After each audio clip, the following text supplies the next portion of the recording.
Mesdames et messieurs, bienvenue sur le ring de Réparateur des Brèches, là où la vérité a franchi. En place pour le combat spirituel.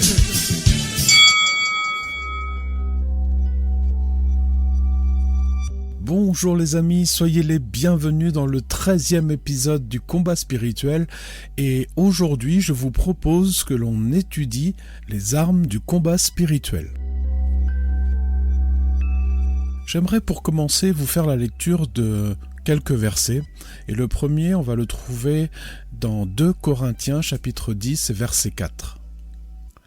Car les armes avec lesquelles nous combattons ne sont pas charnelles, mais elles sont puissantes par la vertu de Dieu pour renverser des forteresses. Et 2 autres que l'on va trouver dans le livre des Éphésiens au chapitre 6, les versets 11 et 13. Revêtez-vous de toutes les armes de Dieu, afin de pouvoir tenir ferme contre les ruses du diable. C'est pourquoi, prenez toutes les armes de Dieu, afin de pouvoir résister dans le mauvais jour et tenir ferme après avoir tout surmonté. Donc à la lecture de ces versets, on voit que les armes que l'on se sert dans le combat spirituel, bien évidemment, elles ne sont pas humaines, elles ne sont pas charnelles. On va pas prendre un pistolet, on va pas prendre un char d'assaut, on va pas prendre un fusil ou même une épée physique, mais il est évident que ces armes sont spirituelles. Le diable étant spirituel, nos armes ne peuvent être que spirituelles. Et on vient de voir que ces armes, elles sont puissantes par la vertu de Dieu. Donc nous comprenons que nous devons utiliser des armes que Dieu met à notre disposition et que ces armes sont toutes puissantes face à notre ennemi. Alors nous allons étudier les différentes armes qui sont mises à notre disposition. Alors bien entendu, la liste que nous allons voir maintenant n'est pas une liste exhaustive, mais déjà elle représente une liste d'armes assez importante que nous devons, et peut-être même que sans le savoir, que vous utilisez tous les jours. Alors nous allons commencer cette liste avec une des armes qui est certainement la plus citée, la plus connue, peut-être même la plus étudiée. Et si je devais vous poser la question en vous demandant « citez-moi une arme biblique », eh bien je pense que vous allez penser tout de suite à l'épée de l'esprit. Et on voit cette arme notamment dans Hébreux 4:12 qui nous parle de la parole de Dieu qui est comme une épée à double tranchant séparant l'âme de l'esprit, la jointure de la moelle et puis même capable de juger jusqu'aux pensées du cœur. Et cette arme est également citée dans le listing d'Éphésiens 6 qui parle de l'épée de l'esprit qui est la parole de Dieu. Alors afin que vous ne vous fassiez pas une mauvaise image de cette épée, ça n'est pas une épée que l'on va tenir en main les amis. Pour comprendre cela, il faut regarder ce qui est écrit dans Apocalypse chapitre 1er et au verset 16. C'est une partie de la description de la révélation que Jean a à Patmos lorsqu'il voit Jésus glorifié. Et il est écrit: de sa bouche sortait une épée aiguë à 2 tranchants. Nous savons que Jésus est la parole, il est le Verbe. Et dans cette représentation, il est dit que cette arme, cette parole de Dieu, sort directement de sa bouche comme une épée à double tranchant. Donc les amis, lorsque nous parlons de l'épée de l'esprit qui est la parole de Dieu, nous parlons de la parole qui est prononcée, qui est dite. Donc dans le combat spirituel, les paroles que nous prononçons sont une arme lorsqu'elles citent la parole de Dieu. Et je vous rappelle que tout ce que vous dites dans votre cœur, l'ennemi ne peut pas l'entendre. Donc ça ne peut pas être une arme. Si vous voulez combattre, il faut que vous parliez à haute voix. Et quand vous citez la parole de Dieu, alors c'est une arme. Mais il y a une condition à cette arme, les amis. Et la condition, eh bien, c'est la seconde arme que nous allons utiliser, c'est la révélation du Saint-Esprit. Si on utilise la parole de Dieu sans en être inspiré, sans qu'elle soit révélée dans nos cœurs, sans que nous puissions nous appuyer dessus avec une ferme conviction, alors elle n'aura pas d'effet, les amis. Elle n'aura pas d'effet. Il faut qu'il y ait la révélation du Saint-Esprit pour que cette parole puisse prendre vie. Et c'est ce qui m'amène tout naturellement à la troisième arme que je veux vous partager, qui est la foi. Les amis, si on utilise la parole de Dieu, des versets bibliques, sans foi, eh bien, ça n'aura pas d'effet. Et je vous rappelle quelque chose, c'est que sans révélation du Saint-Esprit, il n'y a pas de foi. Si la foi repose uniquement sur une conviction intelligente, sur un rabâchement, vous savez, quand on se répète les versets sans cesse pour s'en convaincre, alors on est dans du positivisme, on est dans de la méthode Coué, mais certainement pas dans une révélation du Saint-Esprit qui suffit juste d'une fois. La révélation du Saint-Esprit donne naissance en nous dans une conviction profonde, indéfectible, et ça, c'est la foi. Et devant cette arme, l'ennemi plie le genou. La foi, je vous rappelle, renverse les forteresses. La foi renverse les montagnes. Elle déplace les montagnes. Alors oui, l'ennemi tremble devant quelqu'un qui est animé de foi, animé de la révélation du Saint-Esprit et qui sait utiliser à bon escient la parole de Dieu. Il y a également une autre arme qui est évidente pour nous qui sommes chrétiens, c'est l'autorité du nom de Jésus-Christ. Il est évident que on ne penserait même pas prier en dehors du nom de Jésus-Christ. On a compris que au travers du nom et dans le nom de Jésus-Christ, il y a une puissance, il y a une vérité, il y a l'autorité qu'il a acquise pour nous à la croix. Il nous fait profiter de cette gloire, de cette victoire que lui-même a acquise. Il nous l'a donnée. Il nous l'a donné et nous devons utiliser l'autorité du nom de Jésus-Christ. Donc, à chaque fois que nous nous positionnons devant l'ennemi dans une prière fervente, dans l'autorité du nom de Jésus-Christ, alors l'ennemi recule, lâche, plie le genou. Savez-vous que les sentiments qui étaient en Jésus-Christ sont des armes puissantes devant l'ennemi? Et c'est pour cela que Paul, dans Philippiens 2, 5, nous dit « Ayez en vous les sentiments qui étaient en Jésus-Christ ». Parce que ces armes sont la manifestation puissante de toute la vertu de Dieu. Et donc, nous allons retrouver la miséricorde, la grâce et l'humilité. On va commencer déjà avec ces trois sentiments-là qui étaient en Jésus-Christ. Et souvent, on a tendance à mélanger la miséricorde et la grâce. On a du mal, on a l'impression que c'est un peu la même chose, alors que c'est deux leviers différents. Pour expliquer, il y a une façon toute simple. On va essayer de donner une définition simple de la miséricorde. La miséricorde, c'est de ne pas donner ce que l'autre mérite. Vous comprenez? C'est-à-dire, on prend un exemple tout simple, quelqu'un a fait quelque chose de mal et pour ce mal, il devrait mériter une correction, il devrait mériter une sentence. Voilà. Eh bien, la miséricorde, c'est de ne pas lui donner ce qu'il mérite. Et une définition pour la grâce, ce serait, la grâce, c'est donner ce que l'autre ne mérite pas.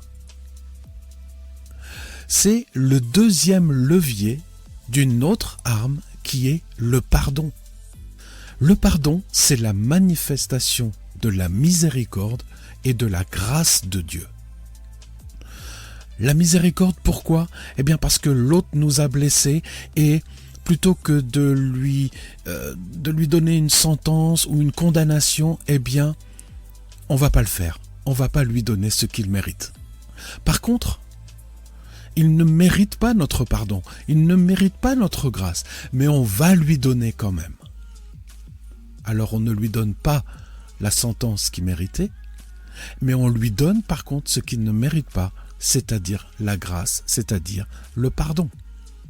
Donc le pardon est une arme, les amis, dans lequel on actionne le levier de la miséricorde et de la grâce. Et tout ça, les amis, ça doit être fait dans une autre arme qui est l'humilité. Je vous ai cité l'humilité, la miséricorde et la grâce parce qu'ils vont ensemble. On ne peut pas manifester la miséricorde, la grâce, le pardon sans humilité. C'est une marque d'humilité. Donc l'humilité est une arme puissante en Dieu. Et quand on parle des sentiments qui étaient en Jésus-Christ, bien évidemment, on pense au tout premier, qui est la première qualité de notre Dieu, c'est l'amour. L'amour est une arme puissante dans le monde spirituel, contre l'ennemi. Je vous rappelle que c'est par cet amour que Jésus-Christ a vaincu notre ennemi. C'est par son amour qu'il est descendu dans les enfers pour récupérer les clés. C'est dans cet amour que le Père a redonné vie à Jésus-Christ par son Saint-Esprit après les 3 jours du tombeau. Vous comprenez, les amis, l'amour qui surpasse toute chose, c'est une arme puissante. Et puis il y a aussi la compassion. Attention de ne pas confondre compassion et pitié. La pitié est un sentiment humain. La compassion, c'est le fruit de l'empathie manifestée dans le Saint-Esprit. Lorsque tu es animé d'empathie envers quelqu'un, eh bien, le Saint-Esprit va faire naître en toi de la compassion. Et la compassion, c'est une empathie qui se met en action et qui va créer un miracle. Ça, c'est une grande victoire. Et puis, il y a la vérité. Nous savons que la vérité est le contraire de notre ennemi, qui lui n'est que mensonge. Donc la vérité est une arme puissante contre lui. Savais-tu que le zèle est aussi une arme dans le monde spirituel? Parce que quelqu'un qui est zélé, qui est rempli d'envie de servir le Seigneur, qui est poussé à servir dans la foi, la révélation, la parole de Dieu, dans l'amour, dans la miséricorde, dans toutes ces qualités que nous avons vues, mais mon ami, il est inarrêtable. Il est inarrêtable et l'ennemi le sait bien. Il sait très bien qu'il est très difficile d'arrêter quelqu'un qui est rempli de zèle. Alors il va utiliser un subterfuge. Il va pousser la personne dans ce qu'on appelle l'affairisme. C'est-à-dire qu'il va lui donner plein de choses à faire. Et malheureusement, le zèle peut nous conduire à ça, à faire tellement de choses que l'on se noie. Et quand l'ennemi ne peut pas t'arrêter, alors il va te pousser. Alors si tu es rempli de zèle, fais très attention à ne pas tomber dans l'affairisme. La justice est aussi une arme que l'on doit pratiquer. Il y a d'ailleurs le verset de Michée 6:8 que j'aime énormément, qui nous dit « On t'a fait connaître, ô homme, ce qui est juste. Et ce que l'Éternel demande de toi, c'est que tu aimes la miséricorde, que tu pratiques la justice et que tu marches humblement devant ton Dieu. » Lorsque nous pratiquons la justice, nous pratiquons les commandements de Dieu. Nous marchons dans les vertus de Dieu. Tout au moins dans une des vertus de Dieu, la justice. Nous pratiquons ce qui est droit et juste devant notre Dieu. Et l'ennemi donc est obligé de se plier à cette justice parce que cette justice, elle est soumise aux règles spirituelles que nous avons vues précédemment. Et donc, lui aussi est obligé de se plier à ces règles spirituelles. Donc, les amis, pratiquez la justice. Et il y a encore une autre arme qui est la connaissance de notre salut. Si tu sais, si tu ne doutes pas, si tu es ferme dans tes convictions par rapport à ton salut, alors l'ennemi ne pourra pas venir t'attaquer sur cette position. Et lorsque tu te présentes devant lui, tu te présentes en tant qu'enfant de Dieu, ambassadeur de Jésus-Christ, citoyen du royaume de Dieu.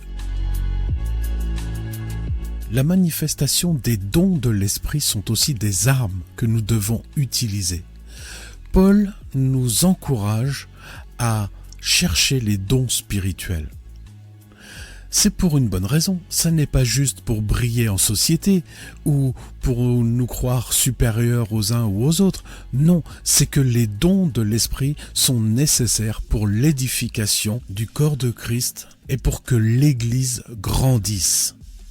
C'est pour que nous puissions avancer en maturité spirituelle. Nous avons besoin des dons de l'Esprit. Chaque fois que nous manifestons les dons de l'Esprit, nous faisons reculer le royaume du diable. La confession aussi est une arme. Nous l'avons déjà étudié, nous en avons déjà parlé, donc je ne vais pas m'étendre dessus, mais bien évidemment, si l'on ne se confesse pas, alors l'ennemi nous tient. Donc nous devons impérativement confesser nos fautes, confesser nos péchés, nos mauvaises actions, afin de ne plus être pris dans les filets de l'ennemi. Et puis il y a toutes les formes de prière. Il y a bien évidemment la prière de combat qui va être une prière avec autorité, puissance, fermeté contre l'ennemi. Mais il y a également la prière de supplication, les prières de requête aussi. Lorsqu'elles sont guidées par l'Esprit, inspirées par l'Esprit, ce sont de véritables armes pour débloquer des situations. Le parler en langue, les amis, est une arme.